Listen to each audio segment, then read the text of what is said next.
வணக்கம். ஒரு சின்ன முன்குறிப்பு. இப்ப நீங்க கேட்க போற இந்த பாட்காஸ்ட் கொஞ்சம் இரைச்சலாவே பதிவாயிருக்கு. அத என்னால சரி செய்ய முடியல. வழக்கமா ஹெட்ஃபோன் போட்டு கேளுங்கன்னு சொல்லுவாங்க. இத ஹெட்ஃபோன் போட்டு கேட்றாதீங்க. லவுட் ஸ்பீக்கர்ல குறைவான சத்தத்துல வச்சு கேளுங்க. தெளிவா இருக்கும். Thank you. வணக்கம்.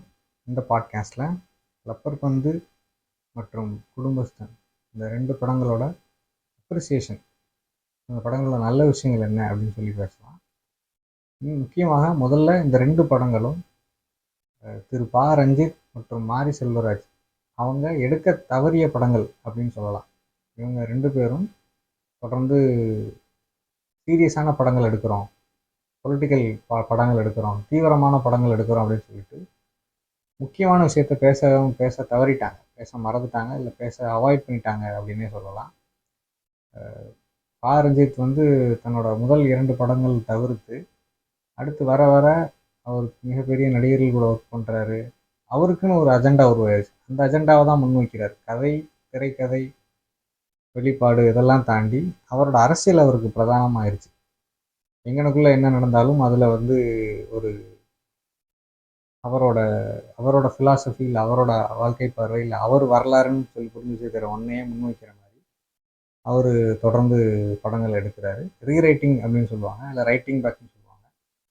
அதை அவர் முன்வைக்கிறார். இப்போ மாரி செல்வராஜை பொறுத்த வரைக்கும் சமீபத்தில் அவரோட வெளிவந்த அவரோட வாழை படத்தை எடுத்துக்கிட்டோம் அப்படின்னா, அவர் ஒரு மக்களோட துயரத்தை காட்டணும்னு நினைக்கிறாரு அப்படின்னா அதை ரொம்ப மாரி செல்வராஜை பொறுத்த வரைக்கும் அந்த ஈஸ்தட்டிக்ஸ், சினிமா ஈஸ்தட்டிக்ஸ், காட்சிப்படுத்தும் விதம் அப்படின்றது பாரஞ்சித்தை விட பெட்டராக இருக்குன்னே சொல்லலாம். இவர் என்ன பண்ணிடுறாருன்னா, வாழை படத்தில் அவங்க அந்த வாழைத்தார் சுமந்து வர்றதை நம்ம பார்க்கும்போது நம்மளும் 2 நாள் போய் தார் சமக்கலாமே நம்மளை நினைக்க வைக்கிறார். அதில் உள்ள வழி நமக்கு வருவதற்கு கிடைப்பதற்கு பதிலாக அதை ஒரு ஒரு பின்னணி இசை, இந்த சினிமாட்டோகிராஃபி இது கூடலாம் சேர்த்து பார்க்கும்போது இது நல்லா இருக்கும் போலே, இந்த பச்சை பசேருக்கு நடுவில் இப்படி நடந்து வர்றது நல்லா இருக்கும் போலேன்ற மாதிரி நினைக்க வச்சுருக்காரு. அப்புறம் கடைசியில் கிளைமேக்ஸை பொறுத்த வரைக்கும் அதை மெனிப்புலேட் பண்ணி அந்த படத்தை அவங்க அவங்க இறந்துட்டாங்க அப்படின்றது நேரடியாக ஒரு ஒரு பாலா படத்தில் வரக்கூடிய பிதாமகன்லையோ இல்லை நான் கடவுள்லையோ வரக்கூடிய ஒரு ஷாக்கிங்கான எண்டிங்காக அதை முடிக்காமல் அதை முன்ன பின்ன காட்டி மெனிப்புலேட் பண்ணி அட்லி லெவலுக்கு இறங்கிட்டார், தன்னை குறைச்சிக்கிட்டார். இதெல்லாம் அட்லி தான் பண்ணுவார். நஸ்ரியா காரில் ஆக்சிடென்ட் ஆகி இறந்து போயிடுறாங்க, கார் மோதி இறந்து போயிடுறாங்க. அதை ஒரே தடவை காட்டிட்டு போகாமல் திரும்ப இன்னொரு தடவை ஸ்லோ மூமெண்ட்டில் காட்டுவார். பார்க்குறவங்களோட உணர்ச்சிகளை மேனிப்புலேட் பண்ணுறது, அவங்கள கொஞ்சம் கொஞ்சமாக திரும்ப திரும்ப அதை அதை தூண்டுறது. அவங்கள ஒரு உங்களுக்கு ஒரு நாடகீயமான தருணத்தை எழுத தெரியல, இல்லை படம் பிடிக்க தெரியல அப்படின்னா அப்போ ஷார்ட் பை ஷார்ட்டாக இதை மெனிப்புலேட் பண்ணுறது. பாலா பரதேசி படம் எடுத்தப்போ அதில் அந்த கதாபாத்திரங்கள் மைக்ரேட் ஆகி வரும்போது, அந்த தேயிலத்தோட்டத்துக்கு வரும்போது அந்த காட்சிகளை அதை ரொம்ப அழகாக படம் முடிச்சிருப்பாங்க. ஒரு இடத்துல தண்ணி குடிக்கும்போது எல்லாரும் முட்டிங்கால் போட்டு நேரடியாக அந்த குளத்து நீரில் வாய் வச்சு தண்ணி குடிப்பாங்க. இந்த படத்தை பார்த்த சில விமர்சகர்கள் பாலாவை பிடிக்காத விமர்சகர்கள் அப்படின்னு சொல்லலாம். இது பாலா உருவாக்கிய ஒரு உலகம், இதில் அவர் சொல்கிற மாதிரி தான் தண்ணி முதற்கொண்டு அவங்க குடிப்பாங்க அப்படின்லாம் சொல்லியிருந்தாங்க. ஆனால் இந்த மாதிரி கடுமையான விமர்சனங்கள் நீங்கள் பாரஞ்சித் மேலேயோ இல்லை மாரி செல்வராஜ் மேலே யாரும் வைக்கிறத நீங்கள் பார்க்க முடியாது. அப்படி வச்சாலும் இணையத்தில் அவங்கள ஒண்ணுமில்லமாக்குறதுக்காக ஒரு படைகளே கிளம்பி வருவாங்க. தங்கலான் படத்துக்கு பரத்வாஜ் ரங்கன் கொஞ்சம் நெகட்டிவாக ரிவ்யூ கொடுத்தாரு. கடைசியாக அவர் ஒரு எக்ஸ்பிளைனர் போடுற மாதிரி ஆயிடுச்சு. அந்த அளவுக்கு ஆன்லைனில் கொந்தளிக்கக்கூடிய ரசிகர்கள் இல்லை ஃபேன் ஃபாலோயிங் இருக்காங்க அப்படின்னு சொல்லலாம். பட் அவங்க 2 பேர் எடுக்காததை, மேபி இந்த லப்பர் பந்து படத்தை எடுத்த இயக்குனர் பாரஞ்சித் கிட்ட உதவி இயக்குனராக கூட வேலை செஞ்சுருக்காங்கன்னு நினைக்கிறேன். அவங்க 2 பேரும் தொட தயங்குறாங்களா, இல்லை அவங்களுக்கு இது வரலையா அப்படின்றது தெரியல. இந்த 2 படங்களும் அவங்க 2 பேர் இது வரைக்கும் எடுத்த படங்களோட மிக அருமையாக, மிக நேர்மையாக, மிக வெளிப்படையாக அவங்க பேசக்கூடிய அதே அரசியலை அதை விட தெளிவாக பேசியிருக்கு அப்படின்னு சொல்லலாம். லப்பர் பந்து படம் வழக்கமாக தமிழ் சினிமா நடக்கக்கூடிய எந்த களமும் இல்லாமல் ஒரு புதுசாக ஒரு மாவட்டத்தில் ஒரு ஊரில் நடக்குது. இதுக்கு முன்னாடி அந்த மாவட்டத்தில் இல்லை அந்த ஊரில் நடக்கிற மாதிரி எந்த படம் எடுத்தாங்க அப்படின்னு சொல்லி எனக்கு ஞாபகம் இல்லை. வழக்கமாக சென்னை, இல்லைன்னா மதுரை, இல்லைன்னா திருநெல்வேலி, இப்படி தான் கதைகள் அமைக்கிறாங்க. இல்லைன்னா ஃபாரின் போயிடுறாங்க. இங்கே இடப்பட்ட வேறு எந்த ஊருக்கும் பெரும்பாலும் ரேர்லி தான் அவங்க போய் அங்கே ஷூட் பண்ணுறாங்க, இல்லை கதை அங்கே நடக்கிற மாதிரி எடுக்கிறாங்க. இந்த படம் கடலூர் மாவட்டம், அங்கே அந்த ரீஜியனில் நடக்கிற மாதிரி ஒரு கதையை அமைச்சிருக்காங்க. அங்கே வந்து இருக்கக்கூடிய ஜாதிய வேற்றுப்பாடு இதெல்லாம் இது எதையுமே மறைக்காமல் வெளிப்படையாகவே காட்சிகள் வச்சுருக்காங்க. 2 கதாநாயகர்கள். இந்த கதையை சொல்கிறதுல அர்த்தம் இல்லை, எல்லாரும் படத்தை பார்த்துருப்பீங்க. இதில் கதாபாத்திரங்களை அறிமுகம் செய்யும் விதம், தினேஷ் ஒரு கதாநாயகன் அப்படின்னா, அவர் வந்து அப்சஸ்ட் வித் கிரிக்கெட். இன்னைக்கு வந்து இந்தியாவில் கிரிக்கெட் இந்த மாதிரி கிரிக்கெட் பைத்தியம்னு சொல்லுவாங்க. அப்படி ஏகப்பட்ட பேர் இருக்காங்க. இன்னமும் தொடர்ந்து கிரிக்கெட் விளையாடக்கூடிய ஆட்கள் இருக்காங்க. செய்திகளில் நீங்கள் பார்த்துருக்கலாம். திருமணத்தின் போது பெண்ணுக்கிட்ட மணமகனுக்கு சார்பாக மணமகனின் நண்பர்கள் வந்து ஒரு பத்திரத்தில் கையெழுத்து வாங்குவாங்க, வார வாரம் கிரிக்கெட் விளையாட அனுமதிப்பேன் அப்படின்னு சொல்லிட்டு. இது இந்த படம் வர்றதுக்கு முன்னாடியே இந்த நியூஸ் எல்லாம் வந்திருக்கு. அந்த அளவுக்கு கிரிக்கெட்டில் அப்சஸ்டாக இருக்காங்க. ஐபிஎல் அதனால தான் இவ்வளோ பெரிய வெற்றி அடைஞ்சிருக்கு. தோனி அதனால தான் ஒரு கடவுள் அளவுக்கு உயர்ந்திருக்காரு. இந்த கிரிக்கெட் அப்சஷன் அப்படின்றது ஒரு குடும்பத்தில் என்ன விதமான குளறுபடிகளை உண்டு பண்ணுது அப்படின்னு காட்டியிருக்காங்க. அண்ட் ஒரு கேரக்டரோட அறிமுக காட்சி, அந்த தினேஷ் மனைவியாக நடித்த அந்த பெண் வரும்போது ஒரு புல்டோசர் பர்சனாலிட்டின்னு சொல்லுவாங்க. அவங்க லிட்டரலி ஒரு டிராக்டரில் ஏறி அந்த கிரவுண்டை உழுதுகிட்டே போயிடுறாங்க. இது வந்து இந்த இப்போ அம்மாக்கள் பையங்களை ரொம்ப கிரிக்கெட் விளையாடும்போது இப்படி தான் தண்டிச்சிருப்பாங்க. இப்போ பேட்டை எடுத்து எரிச்சிருப்பாங்க, இல்லை ஸ்டம்ப் எடுத்து எரிச்சிருந்துருப்பாங்க அடுப்புக்குள்ளே வச்சு. அதே மாதிரி இப்போ இந்த பெண் வந்து அந்த கிரவுண்டை உழுதுட்டு போகிறாங்க. பட் ஆனாலும் அவர் நிறுத்துறதில்ல, அதை தொடர்ந்து அவர் செய்கிறாரு. இன்னொரு கதாநாயகன் வந்து அவர் அந்த புறக்கணிப்பை ஆரம்பத்துல இருந்தே உணர்ந்துட்டே இருக்கார்.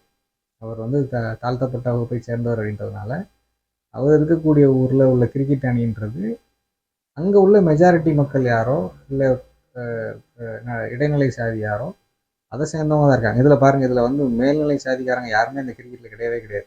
ஒன்லி இடைநிலை அண்ட் தாழ்த்தப்பட்டவங்க மட்டும்தான் இருக்காங்க. அவங்க அந்த பிக்சர்லேயே கிடையாது. தனக்கு தன்னோட ஊரில் உள்ள அணியில் இடம் இல்லை அப்படின்றது அவருக்கு ஒரு வருத்தமாக வடுவாக இருக்குது. அப்புறம் அவர் வந்து ஒரு ஒரு நல்ல பிளேயர் அப்படின்னு தெரிஞ்ச உடனே அவர் எல்லாருக்கும் கெஸ்ட் பிளேயராக மாறிடுறார். இந்த பாலிட்டிக்ஸ், ஒரு ஊரில் இருக்கக்கூடிய ஒரு சிறந்த பிளேயர், ஆனால் அவருக்கு அந்த ஊரில் உள்ள அந்த ஊரில் உள்ள ஒரே அணியில் அவருக்கு இடம் இல்லை. ஆனால் ஊரெல்லாம் அவருக்கு இடம் இருக்குது, அவங்க ஊரில் இடம் இல்லை. இப்போ இந்த முரண், இந்த 2 கதாபாத்திரங்களுக்கும் இடையிலான அப்புறம் எழுந்து வரக்கூடிய முரண். ஒருத்தர் பேட்ஸ்மேன், இன்னொருத்தர் பவுலர். ஆனால் கதாநாயகன் அப்படின்றதுனால இவர் பேட்டிங்கும் ஓப்பனிங்காக இறங்குவார், பவுலிங்கும் இவர் தான் முதல் ஓவர் போடுவார், அப்படிலாம் வச்சுருக்காங்க. இதுக்கு நடுவில் அந்த பாலிடிக்ஸ் சட்டிலாக பேசப்பட்டுக்கிட்டே வருது. இந்த பாலசரவணன் அப்படின்ற கதாபாத்திரம் அவரோட கடைக்கு அம்பேத்னே பேர் வச்சுருக்காரு. அவர் ஓப்பனாக கேட்கவே செய்கிறாரு. எல்லாரும் சும்மா ஊருக்குள்ளே பொதுவாக எஸ்சி ஃப்ரெண்ட்ஸ் இருக்காங்கன்னு சொல்லுவாங்க, ஆனால் வந்து ஒரு நாளும் ஈக்குவலாக நடத்த மாட்டாங்க அப்படின்னு சொல்லுவார்.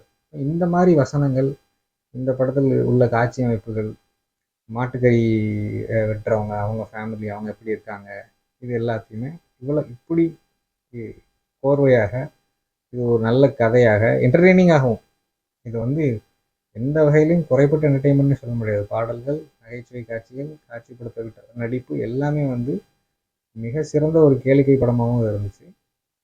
இவ்வளவு நன்றாக வேற யாரும் பர்டிகுலர்லி அவங்க பாரஞ்சித்தன் மாரி செல்வராஜ் எடுக்கலை.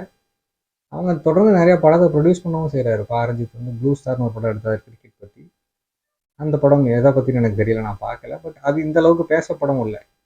அப்போ இந்த லப்பர் பந்து படம் என்டர்டெய்னிங்காக இருக்கிற அதே சமயத்தில் ஒரு சொசைட்டியில், தமிழ்நாட்டில் ஒரு மாவட்டத்தில் உள்ள இந்த டைனமிக்ஸ், அங்கே வாழக்கூடிய மக்கள், அவங்களுக்குள்ள உள்ள அந்த முரண், அவங்களுக்குள்ள உள்ள அந்த ஒற்று போகக்கூடிய விஷயங்கள், கடைசியில் அந்த கதாநாயகன் இரண்டாவது கதாநாயகன் வந்து அவன் எது மாறணும்னு நினச்சாலும் அது மாறிடுச்சுன்னு தெரிஞ்ச உடனே அதுக்காக அவன் வந்து ஒரு விட்டு கொடுக்குற ஒரு முடிவு அப்படின்றதுன்னு சொல்லி ரொம்ப நேர்த்தியாகவே எடுத்திருந்தாங்க. இதில் 2வது படமான குடும்பஸ்தன் மிக சமீபத்தில் வெளிவந்து இதுவும் பரவலாக கவனிக்கப்பட்டிருக்கு, வெற்றி அடைஞ்சிருக்கு. இப்போ வந்ததில் மிக சிறந்த படம் இதுதான். டிராகனை விட பல மடங்கு, 10 மடங்கு, 100 மடங்கு பெட்டரான படம் இது. அந்தளவுக்கான வசூல் பண்ணியிருந்திருக்காது வேறு எந்த படத்தை விடவும். வேறு தமிழ் சினிமாவில் இல்லை அக்கம் பக்கத்தில் வெளியான படங்களை விட ஒரு சிறந்த படம் இது. இந்த படம் வந்து ஒரு சேஞ்சிங் டைனமிக்ஸ், ஃபேமிலிஸில் உள்ள அந்த எதிர்பார்ப்புகள் எப்படி மாறுது? நீங்கள் இது டிராகன் கூட கம்பேர் பண்ணிங்கன்னா, டிராகன் படத்தில் பையன் அவ்வளோ தப்பு பண்ணிட்டதுக்கு அப்புறமும் அப்பா ஏற்றுக்கிறாரு கடைசியில். நீ திருந்திட்டல்லவா அப்படின்னு சொல்லி ஏற்றுக்கிறாரு. சின்ன வயசுல இன்னொரு தள்ளி விட்டான், அதனால தான் என் கால் இப்படி ஆயிடுச்சு. ஆனால் நீ அப்படி செய்யலை, நீ மாறிட்ட, நீ திருந்திட்டேன்னு சொல்லி பையனை ஏற்றுக்கிறதுக்கு அப்பா தயாராக இருக்காரு. ஆனால் இந்த குடும்பஸ்தன் படத்தில் பார்த்தீங்கன்னா, அப்பா அம்மா 2 பேரும் பையனை சுரண்டுறதுல தான் குறியிருக்காங்க. சுரண்டுறதுனா அவங்களோட எதிர்பார்ப்பை பையன் பூர்த்தி செய்யணும்னு நினைக்கிறாங்க. அம்மா டூர் போகணும்னு நினைக்கிறாங்க, அப்பா வீடை சரி செய்யணும்னு நினைக்கிறாங்க. வீடை சரி செய்ய நினைக்கிறது தப்பு இல்லை. பையனோட பொருளாதார சூழ்நிலை தெரியாமல் அம்மா டூர் போகணும்னு நினைக்கிறாங்க. அப்புறம் சொந்தக்காரங்க செய்முறை பெருசாக செய்யணும்னு நினைக்கிறாங்க. அவங்களுக்கு தெரியாமலா இருக்கும் இவன் என்ன வேலை பார்க்குறான், என்ன சம்பாதிக்கிறான்னு சொல்லிட்டு. கண்டிப்பாக கடன் வாங்கி செய்ய போகிறான்னு தான் தெரியும். ஏன் ஒருத்தனை கடனாளி ஆகணும்னு நினைக்கிறாங்க? அப்போ சொந்த பந்தங்களை ரொம்ப கிளாமரைஸ் பண்ணி ரொமாட்டிசைஸ் பண்ணி காட்டாமல், ரொம்ப தீவிரமானவங்க, அன்பானவங்க, பண்பானவங்க, உயிரை கொடுப்பாங்க அப்படின்லாம் காட்டாமல், ஆஸ் இட் இஸ் எப்படி இருக்காங்க, எந்த அது கடலூர் மாவட்டம் அப்படின்னா இது கோயம்புத்தூர். கோயம்புத்தூரில் நடப்பதாக கடைசியாக என்ன படம் எடுத்தாங்கன்னு எனக்கு தெரியல. அருள், விக்ரம் நடித்த அருள் படம் கோயம்புத்தூர் அந்த ரீஜனில் நடப்பதாக எடுத்திருப்பாங்க. அது அந்த டைலக்ட் பேசினதை தவிர்த்து அந்த ஊரோட இது அப்படின்றதெல்லாம் அந்த படத்தில் இருக்காது. இங்கே கொங்கு மண்டலத்தை சேர்ந்த ஒரு நடுத்தர குடும்பத்தை சேர்ந்த ஒரு பையன், அவனோட வாழ்க்கை எப்படி இருக்கு. படத்தோட ஆரம்ப காட்சியிலேயே அவன் ஓடி போய் திருமணம் செஞ்சுக்கிறது தான். இதில் இந்த காதல் இதெல்லாம் விட்டுறாங்க. இதெல்லாம் பல படங்களில் பல மாதிரி பார்த்தாச்சுறதுனால விட்டுறாங்க. இதில் முக்கியமான ட்விஸ்ட் என்ன அப்படின்னா, அதை வெளிப்படையாக சொல்லிடுறாங்க. வழக்கமாக பையன் தாழ்த்தப்பட்ட ஜாதியாகவும் பொண்ணு உயர் ஜாதியாகவும் காட்டிக்கிட்டு இருந்தாங்க. இதில் அப்படியே ரிவர்ஸில் காட்டுறாங்க. அது இதை மாதிரி அவங்க முயற்சி பண்ணி பார்க்கவே இல்லை. ரஞ்சித் மாரி செல்வராஜ் இங்கே திருமணம் முடிஞ்சு 1 வருஷத்துக்கு தாண்டி போயிடுறாங்க, ஸ்கிப் பண்ணி போயிடுறாங்க. இது எப்படி சட்டிலாக அந்த குடும்பத்தில் இருக்குது? இந்த பையன் ஒரு தாழ்த்தப்பட்ட பெண்ணை திருமணம் செஞ்சுட்டு வந்துட்டான் அப்படின்றது அவன் குடும்பத்தில் இது எப்படியெல்லாம் வெளிப்படுது அப்படின்றத காட்டிக்கிட்டே வர்றாங்க. அவங்க அம்மாவை திருப்திப்படுத்துறதுக்காக அவங்க வச்ச சட்னி சரியில்லைன்னு சொல்ல வேண்டியிருக்கேன். அப்புறம் ஒரு நிகழ்ச்சிக்கு போனால் அந்த பொண்ணு அந்த விலையை டேக் அவங்க எடுக்க மறந்துடுறாங்க, ப்ரைஸ் டேக்கை எடுக்க மறந்துடுறாங்க. இதே இது அந்த சொந்தக்காரங்க அவங்க ஜாதிக்கார பொண்ணாக இருந்திருந்தா, என்னடா பாப்பா டேக் எடுக்க மறந்துடுன்னு சொல்லி எடுத்து விட்டு வந்துருக்கலாமா இருக்கும்.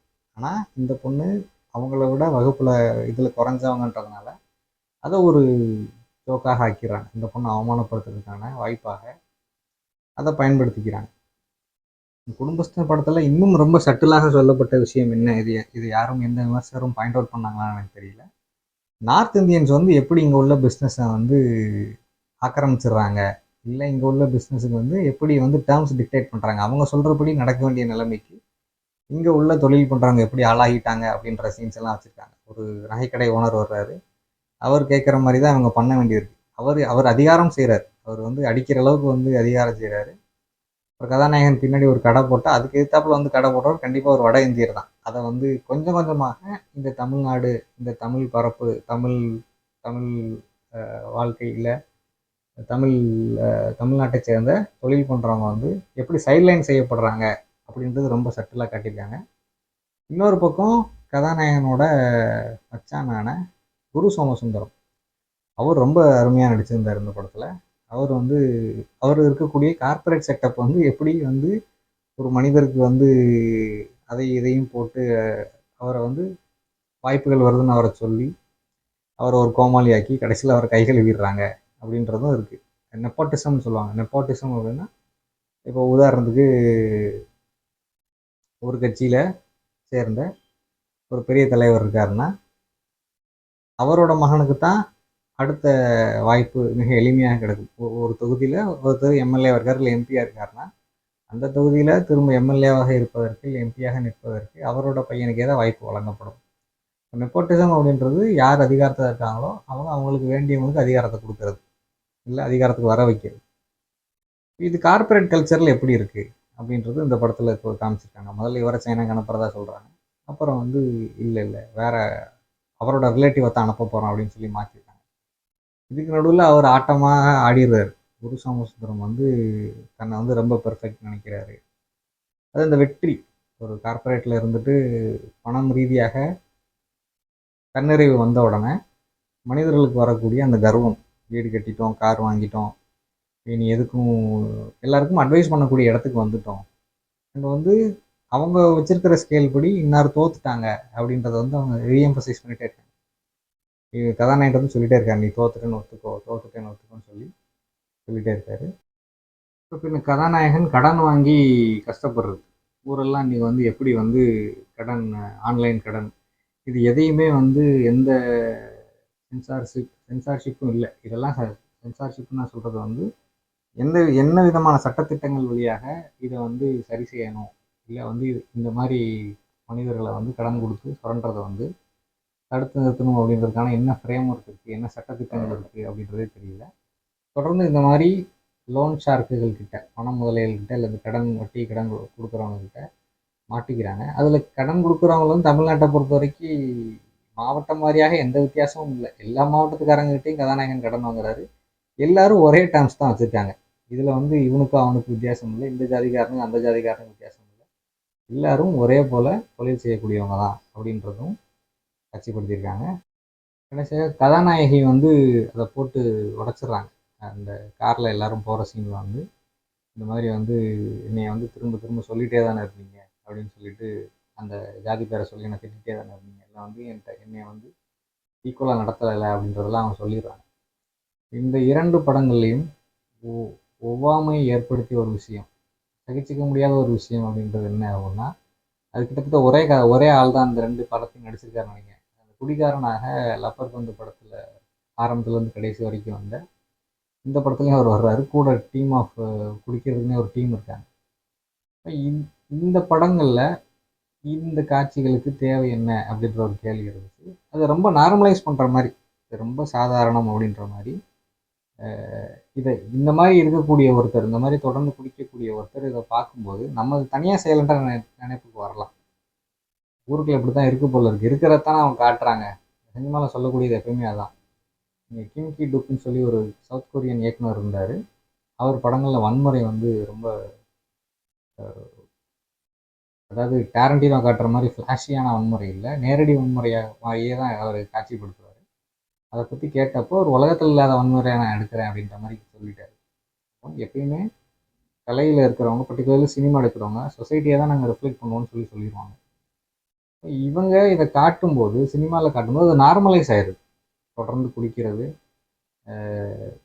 மறுநாள் செலவு காசு இல்லைனாலும் பரவாயில்ல கடன் வாங்கி குடிக்கிறது, பொய் சொல்லி குடிக்கிறது, ஏமாற்றி குடிக்கிறது, இதெல்லாம் வந்து ரொம்ப எக்ஸஸாகவே இந்த காட்சிகள் இருக்குது 2 படத்துலையும். அது டோட்டலி அனாவசியம். இது வந்து ஒரு ஃபேமிலி எக்ஸ்பீரியன்ஸாக, ஃபேமிலி ஆடியன்ஸாக பார்க்குறவங்களுக்கு இது வந்து ஒரு அன்கம்ஃபர்டபுளான ஃபீலிங் ஏற்படுத்தக்கூடிய இந்த மாதிரி கேரக்டர்கள், காட்சிகள் எல்லாமே சரியாக செஞ்சுட்டு இதை மட்டும் விட்டாங்க அப்படின்றது.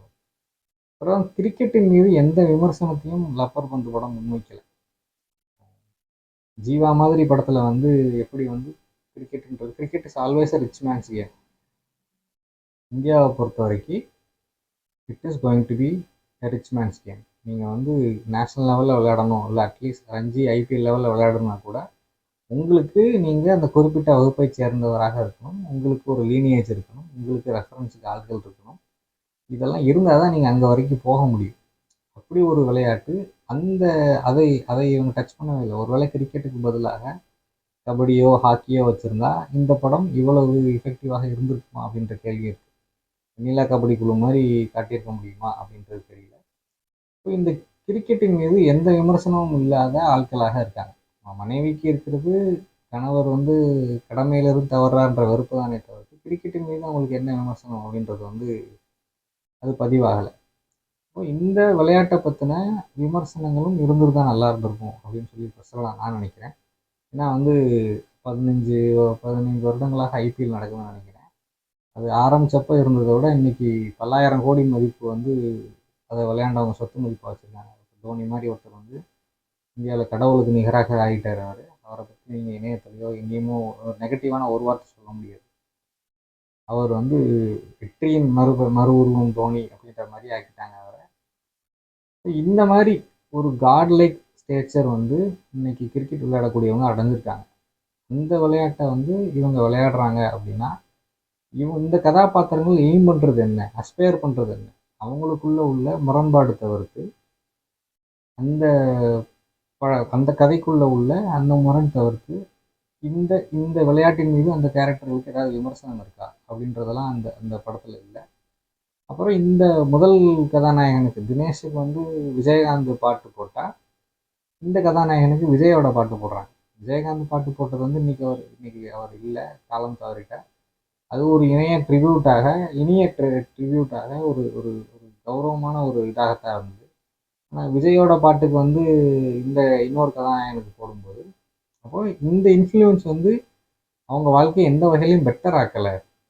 இந்த இப்போ பாரஞ்சித் பேசுகிற அரசியலும் மாரி செல்வராஜ் பேசுகிற அரசியலும் அவங்க மட்டும் தான் பேசிகிட்டு இருக்காங்க, அதை மக்கள் பேசுகிறாங்களான்னு தெரியல. அதே மாதிரி இந்த படத்தை பொறுத்த வரைக்கும் இவங்க படத்தில் அரசியல் அப்படின்றது நேரடியாக இல்லை அப்படின்னாலும் இந்த கல்ச்சர், இந்த சினிமா சினிமா கதாநாயகனை வந்து சினிமா கதாநாயகனோட பிரபலத்தை தன்னை பிரபலப்படுத்துறதுக்கு பயன்படுத்திக்கிறதும், இல்லை கிரிக்கெட் விளையாடுறத வந்து அவனை போல் விளையாடுறான் அப்படின்னு சொல்லி கம்பேர் பண்ணிக்கிறதும் இவங்க வாழ்க்கைக்கு எப்படி பிரயோஜனமாக இருக்குது, இல்லை இவங்க வாழ்க்கையை வாழ விடாமல் அது எப்படி தடுக்குது அப்படின்ற மாதிரி டீட்டெயில்டான டிஸ்கஷனோ இல்லை அந்த விஷயங்களை பேசுறதுக்கான இன்டர்பிரிட்டேஷனோ இந்த படத்தில் இல்லை. இந்த இரைச்சல் மிகுந்த பாட்காஸ்ட்டை இவ்வளோ நேரம் பொறுமையாக கேட்டதுக்கு ரொம்ப நன்றி. அடுத்த பாட்காஸ்ட்டில் மீட் பண்ணலாம். தேங்க்யூ.